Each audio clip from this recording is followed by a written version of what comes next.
Welcome to the Video Store. Today we're going to review on Genesis Evangelion from 1995, created by Hideaki Anno for its 25th anniversary. This video is late, so let's keep going. The story takes place in 2009. Shinji is sent to Nerve by his father in order to operate EVA Unit 1.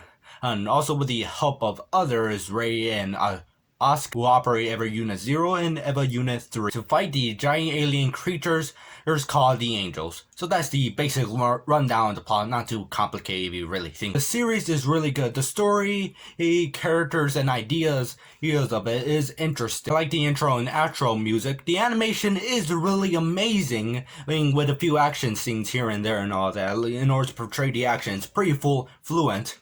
But here's the thing, there's some animation shots, it's a minor nitpick, but then again, some people point out as a bigger problem is that a few animation shots, like a few shots here and there, feel more of images than actual moving pictures in a way, but there will be that subtlety of movement.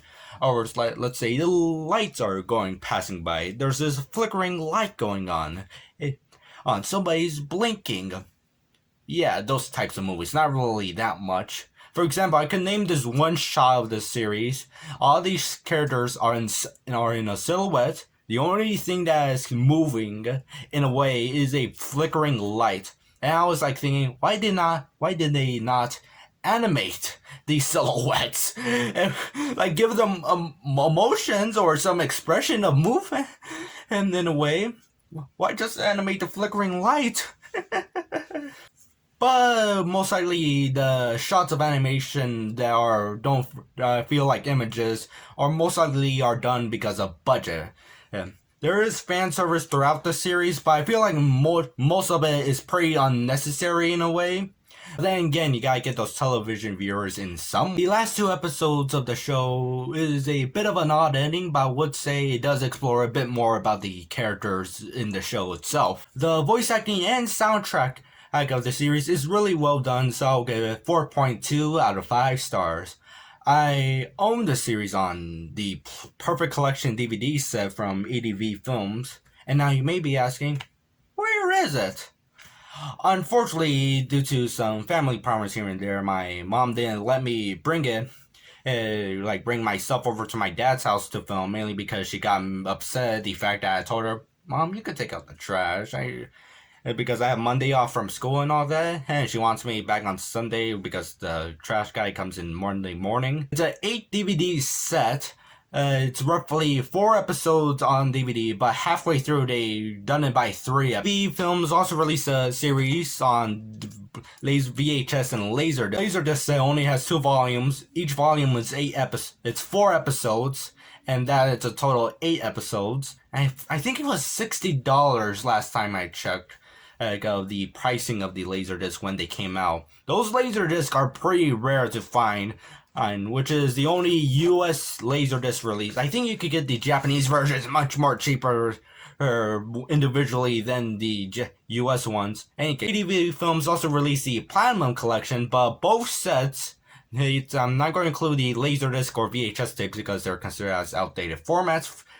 But both sets, if you want to get both sets on DVD, they are pretty expensive in the second-hand market like eBay and all that. But Netflix got you covered. They got the full series and all 2 films. But they redubbed it, which I nicknamed the Netflix dub. They don't have the ADV dub, but you can watch it in Japanese. It's in HD, which I do like the HD quality of the show itself. Of the DVDs, these are rendered a bit more differently. Yeah, I was like watching these DVDs and I was like, they look different. Oh yeah, they're not in HD. In any case, some people are upset. Some are upset by the English dub. Some are upset about the translation in the Japanese version. So most people are upset because they didn't have the outro music "Fly Me to the Moon" by Frank Sinatra in the outro, because they had it in the series itself, but they replaced it. But with another another music track from the soundtrack of the series. To be honest, I do say the music they replaced "Fly Me to the Moon" does fit the series in a way, but then again, people are like, bring me back to the moon.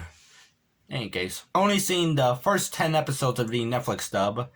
The voice actors are good, but I feel like the voices don't suit the characters themselves, like the tone of voices. I feel like the ADV dub does like suit the characters in a way that the Netflix dub does not. So yeah, there's my opinion out there about them. Not that much because I've only seen the 10 episodes and I must absorb everything, all 26 episodes in both films. In any case, overall, it's a pretty good show. I suggest not to get it on DVD, but if you do want to get it on DVD, hey, right now, like I'm let you go, I must have Fly Me to the Moon and the ADV dub. I suggest you get the Platinum Collection on DVD. There's like two different sets. There's like a slim in case set, a regular DVDs case set, and there's like this 10 and this regular set. In any case, all of them go for expensive prices. That's the point. But I suggest not spend your money on them right now because G-Kids had announced that they're going to make a Blu-ray release. It's for the United States because they had one in Japan, but it's $400 and no subtitles if you want to import it here. In any case, but they announced that it's going to have the entire series and both films that were released in the 90s. But they did say that it's going to include an English dub, but they did not mention if it's the ADV dub or the Netflix dub in a way. And I have a strong feeling that it's going to be the ADV dub. People are probably having the hopes that's the ADV dub is because Netflix owns the streaming rights and not the physical media rights, theoretically speaking, in any case. So that's all the review. Have a nice day. Later on, come back to our video store.